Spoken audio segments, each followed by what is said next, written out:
رشد من الغی، نہیں ہے کوئی زبردستی اللہ کے دین میں، اور خدا نے ہدایت کے رستے کو گمراہی کے رستے سے علیحدہ کر کے دکھا دیا ہے۔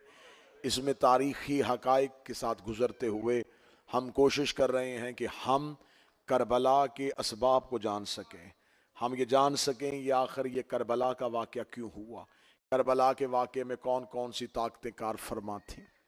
میں نے آپ کے سامنے کل تک کی جو ہماری گفتگو تھی، جہاں سے بات ختم ہوئی تھی وہیں سے آج شروع کر رہے ہیں۔ رسول اللہ کے بعد امت مسلمانوں نے دو طرح کے نظام ہیں جو مسلمان کے گروہوں کے پاس ہے۔ ایک ہے نظام خلافت اور ایک ہے نظام امامت۔ نظام خلافت وہ ہے جو رسول اللہ کے بعد رسول کے ایک صحابی کو رسول کا خلیفہ مانتے ہیں۔ نظام امامت وہ ہے جو رسول اللہ کے بعد رسول کے بھائی حضرت علی بن ابی طالب کو نبی کے بعد پہلا امام مانتے ہیں۔ ٹھیک ہے جی، بات کھول کے کرنی چاہیے تاکہ آپ کا غیر جو ہے وہ بھی حقیقت تک پہنچ سکے۔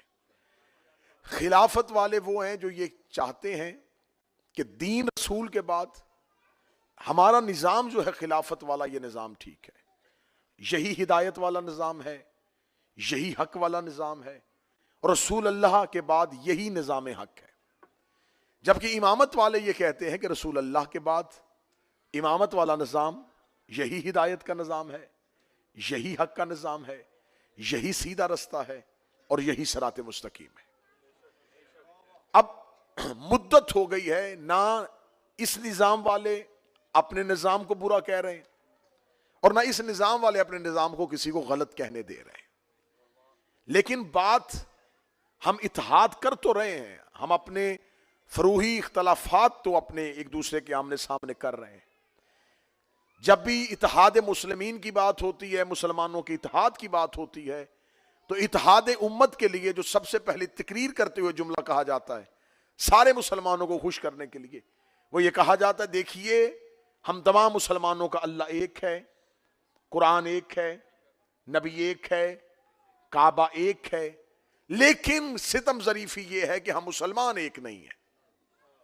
جبکہ ہم اتنی اکائیوں کے قائل ہیں کہ ہم اللہ کے ایک ہونے پہ سارے، رسول اللہ پہ سارے، قرآن پہ سارے، خانہ کعبہ پہ سارے، قرآن پڑھتے ہیں کوئی فرقے نہیں، اللہ کو مانتے ہیں کوئی فرقے نہیں، رسول اللہ کو مانتے ہیں کوئی فرقے نہیں، حج پہ جاتے ہیں کوئی فرقے نہیں۔ تو اتحاد دینے والے جو داعی ہیں وہ یہ کہتے ہیں کہ حضور اتنے ایک ہیں تو پھر ہم ایک کیوں نہیں ہیں؟ آگے سے عوام خاموش ہو جاتی ہے کہ پھر پتہ نہیں ہم ایک کیوں نہیں ہیں۔ اچھا، سب سے بڑی ستم ظریفی یہ ہے کہ جو یہ تقریر کر رہے ہوتے ہیں انہیں بھی پتہ ہوتا ہے کہ ہم ایک کیوں نہیں ہیں، یا پھر وہ ایک ہونے دے بھی نہیں رہے، پھر بھی کہہ رہے ہیں کہ امت کو ایک ہو جانا چاہیے، سب کو ایک ہو جانا چاہیے۔ میں زندہ ذہنوں سے زندہ گفتگو کرتا ہوں، زندہ ذہنوں کا زندہ خطیب ہوں۔ میں آپ کو بتا دیتا ہوں، اگر آپ نے یہ بات عوام سے پوچھنی ہے تو جو عوام سے جواب آپ کو نہیں مل رہا میں دے دیتا ہوں۔ آپ کہتے ہیں ہمارا اللہ ایک ہے، ہمارا نبی ایک ہے، ہمارا قرآن ایک ہے، ہمارا کعبہ ایک ہے، تو ہم ایک کیوں نہیں ہیں؟ میں حیدر ٹرسٹ لندن میں 8 محرم کو آپ کو بتاؤں کہ ہم ایک اس لیے نہیں ہیں کہ ہمارا امام ایک نہیں ہے۔ رسول اللہ کے بعد ہمارا جھگڑا ہے رسول کے جانشین پہ۔ اتنے سالوں سے یا آپ ہمیں مطمئن کریں یا ہماری گفتگو سے مطمئن ہو جائیں، آپ ہمیں نظام خلافت پہ کوئی ایک قرآنی نص پیش کریں، آپ ہمیں دلیل دے دیں، آپ ہمیں ایک حدیث بتائیں کہ جس کو آپ نے رسول اللہ کے بعد رسول کا جانشین بنایا، کیا انہیں رسول اپنی زندگی میں جانشین بنا کے گئے تھے؟ پہلا سوال۔ اگر رسول انہیں اپنی زندگی میں اپنا جانشین بنا کے گئے تھے تو پھر سقیفہ بنی سعدہ میں اختلاف کیوں ہوا؟ میں اب نتیجے آپ سے لینے لگا ہوں، 7 دن تقریر ہوئی، اب نتیجے لینے لگا ہوں۔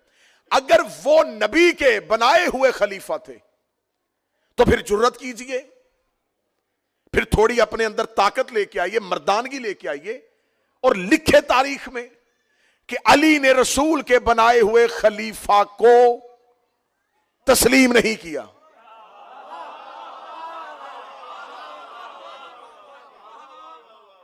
اب آپ کے گلے میں یہ ڈھول آ گیا ہے کہ آپ نے چوتھے نمبر پہ خلافت دے دی ہے علی کو, اور علی ہے آپ کی نظر میں خلیفہ راشد, اور وہ علی پہلے خلافت سے اتفاق نہیں کر رہے. اب میں نتیجے دے رہا ہوں, جو قریب بیٹھے تمہیں حسین کا واسطہ سر. وہ علی سری بھائی, وہ علی چوتھے نمبر پہ مسلمانوں کا خلیفہ. ہم تو علی کو خلیفہ نہیں کہیں گے, ہم تو علی کو امام کہتے ہیں. آپ کے چوتھے خلیفہ راشد نے آپ کے پہلے خلیفہ راشد کو تسلیم نہیں کیا. اب یا تو آپ کو پہلی خلافت واپس لینی ہوگی, یا پھر چوتھی خلافت واپس لینی ہوگی. لہذا آپ ہمیں کوئی ایک نص دیں, اگر ان کی خلافت رسول نے کیا تھا تو پھر سقیفہ میں جھگڑا کیوں ہوا؟ مسلمانوں کی سادہ اکثریت نے فوراً رسول کے بعد انہیں خلیفہ کیوں نہیں کہہ دیا کہ یہی ہیں جن کے بارے میں نبی کہہ کے گئے تھے؟ آپ یہ کہتے ہیں کہ جی رسول اللہ واضح اعلان نہیں کر کے گئے تھے, تو پھر آج یہ امت کے جو فرقے ہیں یہ الزام مسلمانوں پہ تو آتا ہی نہیں. جب رسول ہمیں کوئی ایک ہدایت بتا کے ہی نہیں گئے, جب رسول اللہ نے ہمیں کوئی نظام ہی نہیں دیا, رسول اللہ نے باقاعدہ ہمارے لیے کوئی انتظام ہی نہیں کیا, تو پھر آج جو امت کے جتنے فرقے ہیں اس میں مسلمانوں کا کیا قصور ہے؟ اچھا پھر آگے آ جائیں, آپ کہتے ہیں نہیں رسول اللہ نے باقاعدہ اعلان نہیں کیا تھا, لیکن رسول اللہ نے امت پہ یہ فیصلہ چھوڑ دیا تھا کہ آپ انتخاب کریں. تو جب رسول اللہ نے امت میں یہ فیصلہ کیا تھا, میں نتیجہ دے رہا ہوں اور مجھے نتیجے کی قیمت چاہیے, جب رسول اللہ نے یہ اختیار امت کو دے دیا تھا کہ تم میرے بعد میرا, تو جب امت نے یزید کو خلیفہ بنایا آپ نے اسے قبول کیوں نہیں کیا؟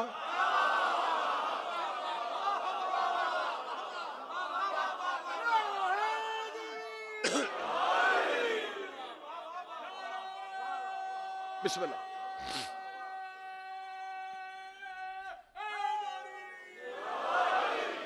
کسی جگہ پہ کوئی شخص سستا فروٹ بیچ رہا ہو نا,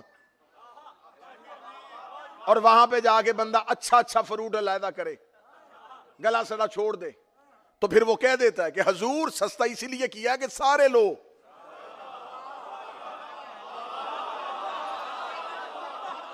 اگر آپ اچھے لے گئے تو یہ میں نے گلے سڑے کس کو بیچنے ہیں؟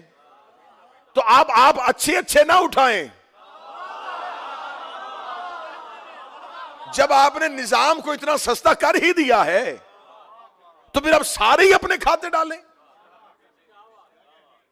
میری ایک بات میں کوئی جھول ہو تو تم پہ واجب ہے کہ اٹھ کے آپ نے ٹوکنا ہے کہ یہ بات کلیئر نہیں ہو سکی, ہمارے ذہنوں پہ ابھی تک یہ سوال زندہ ہے. اگر رسول اللہ کے بعد ان کی خلافت کی کوئی ایک دلیل تھی, آپ کس قیاس کی بنیاد پہ خلیفہ چنا؟ کہتے اس لیے چنا کہ رسول اللہ نے اپنی زندگی میں, اور یہ ہمارے پاس تو یہ واقعہ ہے ہی نہیں, لیکن آپ لکھ کے کہہ دیا کہ رسول اللہ کی زندگی میں انہوں نے ایک نماز پڑھا دی تھی, وہ مصلی پہ آ گئے تھے اور انہوں نے نماز پڑھائی تھی. اچھا تو جو ایک لمحے کے لیے, پہلی بات تو یہ کہ ہمارے ہاں یہ روایت ہے ہی نہیں, جو ایک لمحے کے لیے مصلی پہ آئے, اس کا مصلی پہ آنا اس کے خلیفہ بننے کے لیے نس قرار پایا. تو جو نبی کے کاندھے پہ آیا تھا,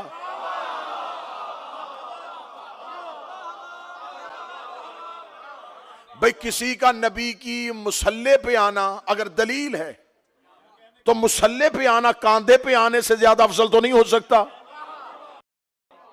مصلی پہ آنا نبی کے بستر پہ آنے سے زیادہ تو نہیں ہو سکتا؟ اور دوسری بات یہ ہے کہ جب انہوں نے نماز پڑھائی تو نبی کہاں تھے؟ کہتے جی نبی حالت بیماری میں تھے اور معاذ اللہ نبی پیچھے نماز پڑھ رہے تھے. مجھے اس واقعے میں تو بحث بعد میں کرنی ہے کہ اس واقعے کا راوی کون ہے, یہ کس نے دیکھی ہے, یہ کہاں سے آئی ہے, یہ پہلی بار کس نے روایت لکھی تھی, یہ کس فیکٹری میں روایت بنی تھی, کس نے اس حدیث کو مشہور کیا تھا. اس بحث میں بعد میں جائیں گے کہ روایت کی سند کیسی ہے, یہ روایت مرسل ہے, مشہور ہے, یہ روایت مردود ہے, اس میں بعد میں بحث کریں گے. پہلے یہ بتاؤ کہ مجھے اس بات پہ بحث ہی نہیں کرنی کہ نماز پڑھائی کہ نہیں پڑھائی, مجھے بحث اس بات پہ کرنی ہے کہ اس کی نماز ہوئی ہے کہ نہیں ہوئی.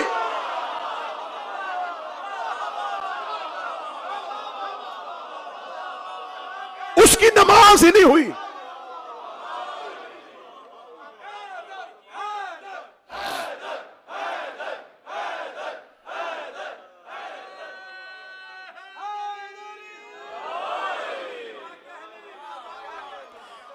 تو لہذا فیصلہ اب یہ کرنا ہے کہ ان کی خلافت کی نص کیا ہے.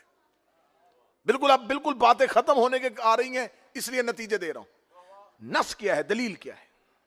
کہتے دلیل یہ ہے کہ رسول اللہ کے جانے کے بعد یہ ان کی ہاں بھی یہ ایک سطر کا بھی فرق نہیں ہے کہ ان کی خلافت کی دلیل یہ ہے کہ رسول اللہ کے جانے کے بعد کیونکہ باقاعدہ کوئی نظام نہیں تھا تو سقیفہ بنی سعدہ میں مسلمانوں کا اجماع ہوا, اور اجماع امت نے, اجماع یعنی کہ مسلمانوں کی میجورٹی نے وہاں پہ ایک الیکشن کیا, اور اس الیکشن میں انہیں سلیکٹ کر لیا گیا.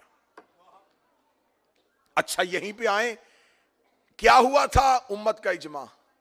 خلیفہ کس کا تھا؟ رسول کا. اجماع کس کا تھا؟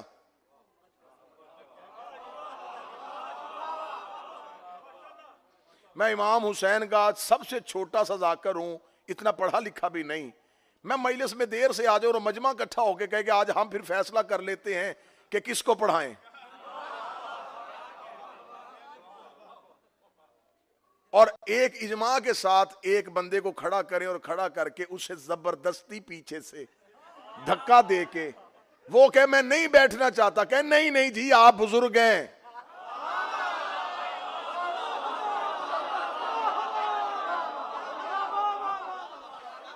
آپ بڑے ہیں تو آج وہ نہیں آ سکے تو آپ بیٹھ جائیں. اسے زبردستی کوئی شریر پکڑ کے بٹھا دے,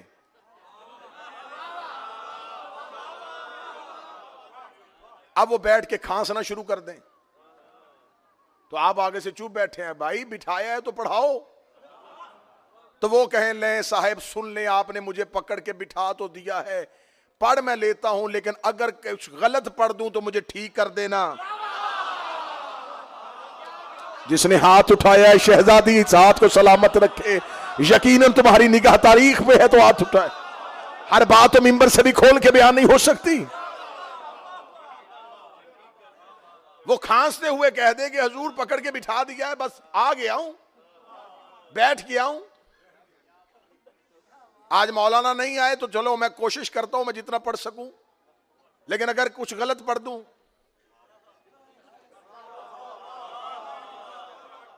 ٹھیک کر دینا. مجمع خاموش ہے کہ چلیں ٹھیک ہے جی, آپ غلط پڑھیں گے تو ہم ٹھیک کر دیں گے, سنائیں کچھ. وہ سنانے کے لیے تیار ہوئے تو یہ سامنے سے ایک چھوٹا سا بچہ اٹھا, اس نے کہا جی مولانا آصف الوی جب کل تقریر کر رہے تھے تو انہوں نے سورہ بقرہ کی ایک آیت پڑھی تھی, ہمیں اس کے ضمن میں کچھ باتیں پوچھنی ہیں.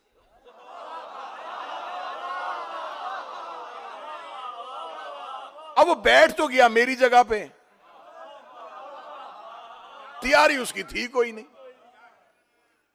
تو اس نے کہا بیٹا کیا قرآن میں کوئی سورہ بقرہ بھی ہے؟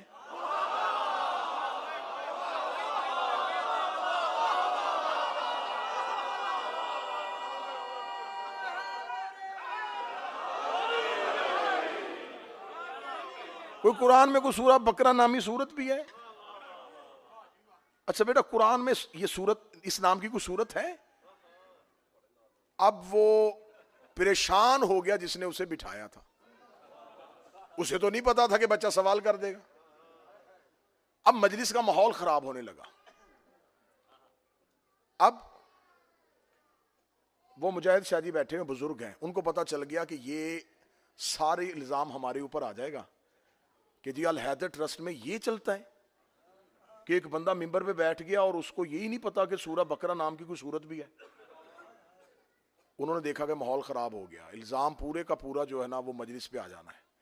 وہ فوراً اٹھے اور فوراً اٹھ کے آ کے انہوں نے مائک پہ کہا, بھائی یہ جو بیٹا سوال ہے نا, یہ سوال بعد میں پوچھ لینا, ہم بتا دیں گے قرآن میں بیٹا سورہ بقرہ ہے اور اللہ کی یہ قرآن کی بھیجی ہوئی سورت ہے اور خدا نے اس. اب انہوں نے جواب دے کے بچے کی تسلی کروا دی.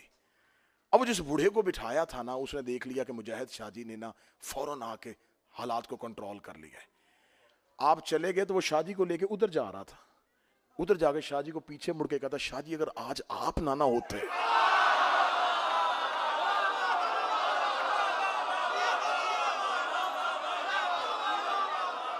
میں مارا گیا تھا.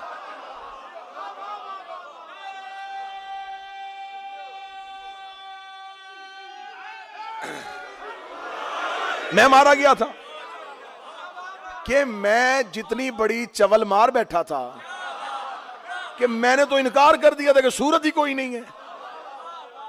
تو شاہ جی فوراً ہاتھ پکڑ کے کہیں گے, میں نے بھی عزت تیری نہیں بچائی.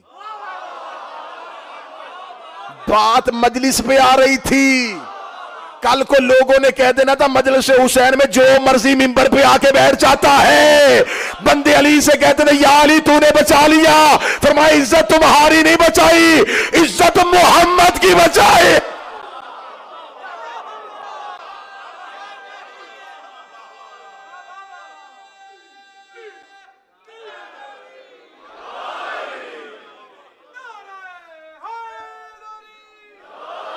نس کیا ہے خلافت کی, دلیل کیا ہے؟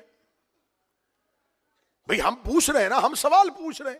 سارا سال نہیں میری قوم کے بچوں سے پوچھتے. محرم شروع ہوتا ہے تو سوشل میڈیا پہ شروع, گھوڑا کہاں لکھا ہے, ماتم کہاں لکھا ہے, ذوالجناح کہاں لکھا ہے, کالے کپڑے پہننا کہاں لکھا ہے. لکھا ہے لکھا ہے لکھا ہے کہنے والوں, کچھ ہمیں بھی تو بتاؤ کہ خلافت کہاں لکھی ہے.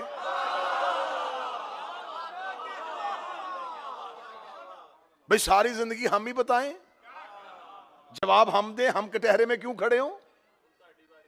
سوال کا ویسا ہی جواب دیا کرو. جناب بہلول بیٹھے ہوئے تھے دربار میں, اور دربار میں علم کے درمیان ایک بحث چل رہی تھی. ایک حدیث بنی بنائی حدیث لے آئے کہ رسول اللہ نے فرمایا تھا کہ میری امت کے تمام اعمال اگر قیامت والے دن میزان پہ, ترازو پہ ایک پلڑے میں رکھے جائیں اور ایک بندہ اس کے عمل اس پہ رکھے جائیں تو اس کا پلڑا امت تمام کے اعمال سے زیادہ وزنی ہوگا.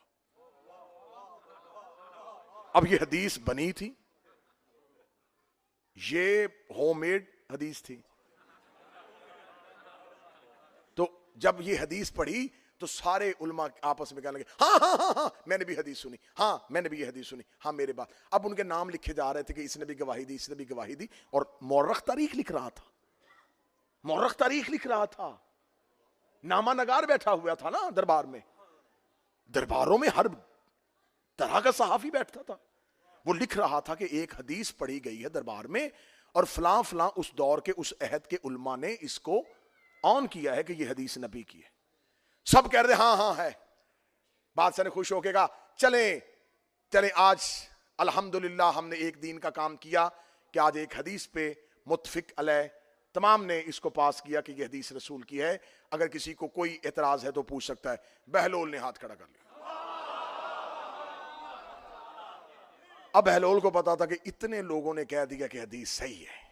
جب میں نے کہنا نا صحیح نہیں, تو فوراً اتنے مولویوں نے فوراً میرے اوپر قتل کا فتویٰ لگا دینا ہے کہ اس نے اتنے علماء کی توہین کر دی ہے, اتنے دیندار. اب میں نے کہا تھا جیسا سوال ویسا جواب. بہلول نے ہاتھ کھڑا کیا, بادشاہ متوجہ ہوا, مولویوں کے سر چکرا گئے. اب یہ کیا بتائے گا. بادشاہ نے بہلول کی طرف دیکھ کے کہا, اچھا تو آپ کو اس سے اختلاف ہے, آپ کہتے ہیں یہ حدیث ٹھیک نہیں ہے. اس نے کہا نہیں حدیث ٹھیک ہے, ترازو ٹھیک نہیں ہے. ہائے ہائے ہائے ہائے, حدیث ٹھیک ہے, ترازو ٹھیک نہیں. ساری امت کے عمل ایک بندے کے ساتھ. تو آپ ہم سے پوچھ رہے ہیں یہ کہاں لکھا ہے، یہ کہاں لکھا ہے، یہ کہاں لکھا ہے. آج ہم پوچھنے بتا دیں کہ آپ نے جو پہلا خلیفہ بنایا یہ کہاں لکھا ہے.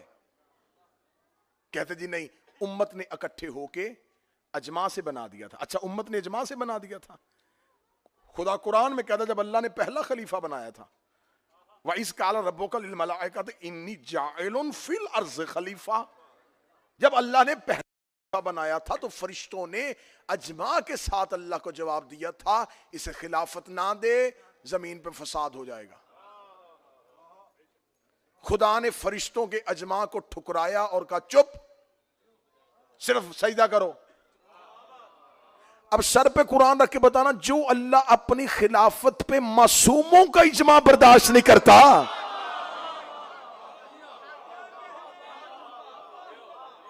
اجماع کی حیثیت کیا تھی؟ کیا وہ جتنے لوگ تھے، جتنے بھی لوگ تھے، کیا وہ سارے کے سارے اسلامی اس پوزیشن میں تھے کہ وہ زمین پہ اللہ کی خلافت کا انتخاب کریں؟ میں نے 2 دن پہلے والی مجلس میں بتا دیا کہ کیسے یہ انتخاب ہوا تھا. زیادہ لمبا واقعہ تو ہم دوبارہ پڑھ نہیں سکتا. اب یہ خلافت کہاں ہوئی؟ یہ سقیفہ میں بنی. کس نے؟ ایک صحابی نے دوسرے صحابی کا ہاتھ پکڑ کے بلند کیا. یہ ہے تمہارے پاس پہلی خلافت کی دلیل کہ پہلا خلیفہ سقیفہ بنی سعدہ میں بنا اور کسی نے اعلان نہیں کیا تھا، رسول واضح کوئی پالیسی نہیں دے کے گئے تھے. ایک صحابی نے بعد میں اس کا ہاتھ پکڑ کر بلند کر کے کہہ دیا کہ یہ بزرگ ہیں، نبی کے رشتہ دار ہیں، نبی کو زیادہ محبوب بھی ہیں، میں بھی ان کی بیعت کرتا ہوں، آپ بھی ان کی بیعت کر لیں. یہاں سے پہلا خلیفہ بن گیا. پھر پہلا جاتا ہوا جس نے اسے بنایا تھا خلافت اس کی طرف دے کے چلا گیا. پھر اس نے ایک کمیٹی بنا دی، پھر خلافت تیسرے خلیفہ کے پاس چلی گئی. اس کا مطلب یہ ہے تمہارے پاس خلافت کی نص. اب یہ ہے خلافت والوں کے پاس دلیل، سقیفہ میں بنا، اجماع سے بنا، ایک صحابی نے ہاتھ پکڑ کے بلند کیا. اب ہم سے پوچھو ہم نے علی کو امام کیوں بنایا ہے؟ نہ اجماع کے ساتھ بنایا، نہ ووٹوں کے ساتھ بنایا. رسول اللہ نے اپنی آخری حج میں حجت الوداع کے موقع پر علی کا ہاتھ پکڑ کر بلند کر کے لوگوں کو بتایا کہ یہ جو اعلان میں اس کی ولایت کا کر رہا ہوں یہ میں اپنی مرضی سے نہیں کر رہا. ابھی جبریل آیا اور اس نے مجھے کہا ہے کہ اگر تو نے یہ نہ پہنچایا تو تو نے رسالت کا کچھ بھی نہیں پہنچایا. اس لیے علی اور علی کے بیٹے میرے بعد تمہارے مولا اور تمہارے ولی ہیں. یہ ہے ہمارے پاس امامت کی دلیل. شیعہ ہو سنی ہو فیصلہ گھر جا کے کرنا. اور میرا اہل سنت بھائی کس ماحول میں زندگی گزار رہے ہو؟ ایک خلیفہ بنا نبی کی زندگی میں، ایک بنا نبی کے بعد، ایک بنا غدیر میں، ایک بنا سقیفہ میں. ایک کا ہاتھ نبی نے بلند کیا، ایک کا ہاتھ صحابہ نے بلند کیا، ایک بنا میں، ایک بنا 1,24,000 صحابہ میں. اب مجھے بول کے بتاؤ قرآن میں اطاعت نبی کی واجب ہے یا صحابی کی واجب؟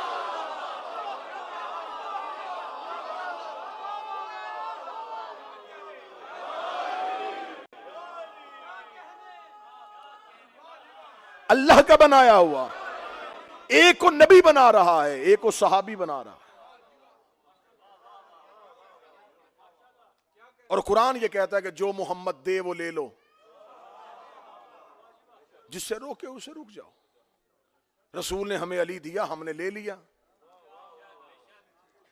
میں 8 محرم الحیدر ٹرسٹ میں اعلان کر کے ویڈیو کیمرے پہ کلپ بنوا کے وائرل کرنے لگا ہوں آپ کی تائید کے ساتھ.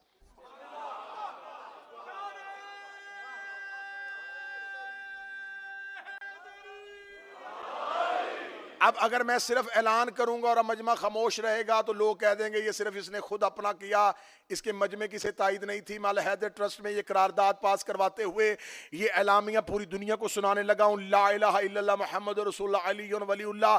مجھے 14 کی سچائیوں کی قسم ہے اگر خم غدیر پہ رسول حضرت ابو بکر کا ہاتھ بلند کرتے ہم انہیں خلیفہ مان لیتے.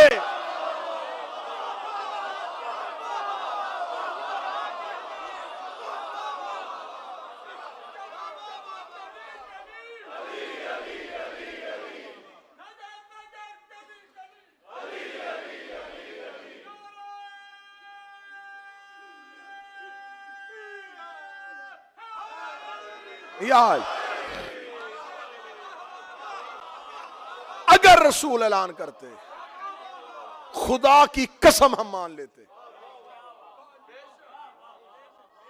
ہمیں کیا مجبوری بنی تھی کہ ہم کسی کا انکار کریں؟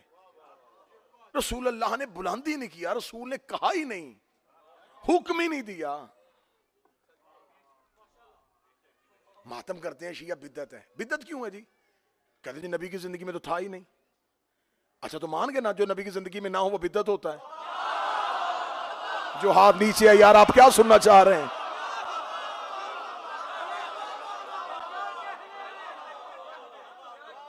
یہ گھوڑا نکال دے نبی کی زندگی میں تو تھا ہی نہیں. ماتم کر دے نبی کی زندگی میں تو تھا ہی نہیں. اچھا جو نبی کی زندگی میں نہیں ہوتا وہ نہیں مانتے نا, تو یہ نبی کی زندگی میں خلیفہ تھے ہی نہیں.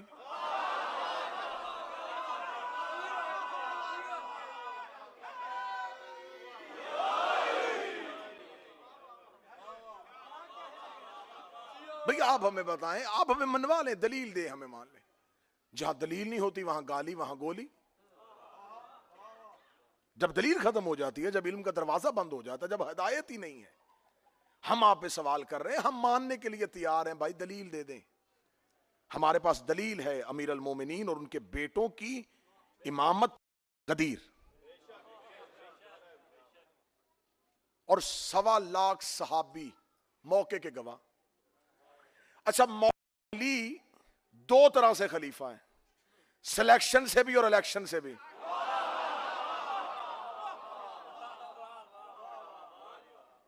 سلیکشن اللہ نے کی غدیر میں, 4تھے نمبر پر الیکشن ہوا, پھر علی الیکٹ ہو گئے. لیکن علی والے الیکشن میں اور پہلے الیکشنوں میں فرق تھا. علی فارم 47 سے آئے تھے,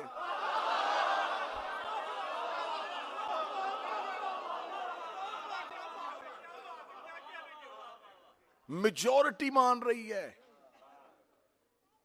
یقین کریں اگر صرف الیکشن کو ہی دیکھا جائے کہ پہلی خلافت کے الیکشن میں اور علی کے الیکشن میں کیا فرق ہے, زمین آسمان کا فرق ہے.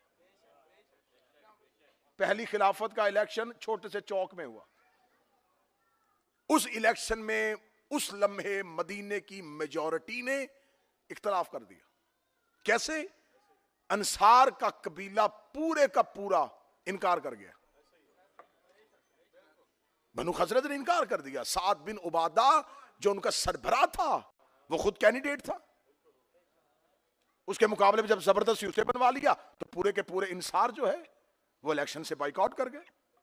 انہوں نے بیعت کی نہیں. سعد بن عبادہ انصاری نے آخری لمحے تک بیعت نہیں کی, نہیں مانا. اور آج کتابوں میں لکھا جی سعد بن نبی عبادہ انصاری کو جنوں نے قتل کر دیا تھا. ہاں ہاں ہاں, جو اہل علم بیٹھے وہ میری تائید کرے, جو لٹریری بیٹھے. جناب سعد بن عبادہ انصاری, اس کا اسلام میں سب سے بڑا احسان ہے. یہ مہاجر جب مدینے سے نکل کے مکہ سے نکل کے مدینہ آئے ہیں تو یہ مدینے میں سردار تھا خزرج قبیلے کا. اس نے فوراً اپنا مال تقسیم کیا. اس نے کہا یہ جو ہجرت کر کے آئے انہیں میرا مال دو. یہ روزانہ لوگوں کو کھانا کھلاتا تھا. اس نے انصار قبیلے سے کہا جس کے پاس 2 جانور ہیں ایک ان کو دے دو, 2 گھر ہیں ایک ان کو دو. سب سے زیادہ احسان کیا تھا اس نے. یہ کہتے جی شیعہ صحابہ کی بات نہیں کرتے, لو میں کر رہا ہوں. سعد بن عبادہ انصاری نے اسلام میں مسلمان جو مکہ چھوڑ کے آئے تھے ان پہ سب سے زیادہ احسان کیا تھا, اور انہوں نے پہلے خلیفہ کی بیعت نہیں کی تھی. ان سے زبردستی چھڑوا دیا گیا تھا مدینہ, اور بعد میں ان کو سفر کے دوران نامعلوم جگہ سے ایک تیر آیا اور لگا اور مدینے میں مشہور ہوا, جنوں نے قتل کر دیا. آج تک کتابوں میں سعد بن عبادہ انصاری کا لکھا ہے. سعد بن ابی عبادہ انصاری بڑے برگزیدہ اصحاب رسول تھے, لیکن ان کو جنات نے قتل کر دیا تھا. جنوں نے قتل کیا, ہمیں پتا ہے کنہوں نے کیا ہے.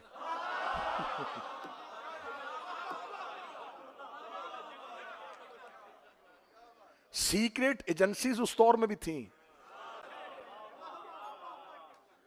انہیں قتل کر دیا. سعد بن ابی عبادہ انصاری نے نہیں بیعت کی. تو اب اگر الیکشن کو ایکول کیا جائے تو الیکشن پہلی خلافت کا دیکھ لو اور چوتھی کا دیکھ لو. آپ سلیکشن کو نہیں مان رہے, آپ کہتے جی اللہ نہیں بناتا بندے بناتے, تو آؤ بندوں کے بنائے پہ فیصلہ کر لیتے ہیں. بندوں کے بنائے پہ فیصلہ کرو نا. پہلی خلافت کے دور میں چھوٹا سا چوک سقیفہ بنی سادہ وہاں پر ہوئی. ابو العلا مودودی, ابن خلدون, شبلی نعمانی, ابن اسیر, ابن کثیر, یعقوبی, جہاں جہاں تک جانا چاہو گے میں پیچھے پیچھے چلوں گا, ایک ایک تاریخ سے دکھواؤں گا تمہیں. سب نے لکھا کہ انہوں نے جب فیصلہ کیا اور فیصلہ کر کے چھوٹے سے گروہ 4 بندے تھے پہلے جنہوں نے بیعت کی, 4, اور 4 بندے بیعت کر کے تلواریں نکال کے مدینے کی گلی میں آ رہے تھے اور سامنے سے کوئی بندہ آتا اس کا ہاتھ بڑے زبردستی پکڑ کے کہتے ہو گئی تیری بیعت. ہاں ہاں ہاں میں مذاق نہیں کر رہا, میں حقائق پڑھ رہا ہوں. ہو گئی تیری بیعت بس. اسے کہا ہوا کیا ہے, کون ہے یہ, کیا ہوا ہے؟ کہنے لگے وہ ان کی خلافت کا اعلان ہو گیا ہے. آگے سے بندہ آ رہا, اس کا ہاتھ پکڑ کے پڑے, بس بیعت ہو گئی تیری, اب خاموش, اب تو بیعت میں آ چکا ہے. یہ بیعت ہو رہی تھی. علی نے ایسے ایک دن بھی بیعت نہیں لی. پہلا خلیفہ جاتے ہوئے دوسرے خلیفہ کا, اور دوسرا خلیفہ بیماری کی حالت میں کہہ رہا ہے جلدی مجھے دو, میں تمہیں کچھ لکھ کے دوں تاکہ میرے بعد یہ بندے کمیٹی میں بٹھا دینا. اچھا نبی جب آخری وقت کہہ رہے تھے کہ لاؤ, وہ کسی نے نہ دیا, پھر کمیٹی بنوائی. لیکن جب مولا امیر المومنین کی خلافت کا دور آیا, پھر جب مسلمان علی کے پاس آئے, یا علی آپ حکومت کو قبول کیجئے, علی نے فرمایا ایسے نہیں, مسجد میں آؤ. 300 اصحاب بدر زندہ تھے جنہوں نے مولا علی کے ہاتھ پہ بیعت کی. بیعت رضوان والے اصحاب موجود تھے جنہوں نے علی کے ہاتھ پہ بیعت کی. صرف 19 افراد وہ تھے جنہوں نے علی کے ہاتھ پہ بیعت نہیں کی. 19 افراد تھے, ان کے نام کتابوں میں لکھے. عبداللہ ابن عمر نے بیعت نہیں کی, سعد بن ابی وقاص نے بیعت نہیں کی, مغیرہ ابن شعبہ نے بیعت نہیں کی.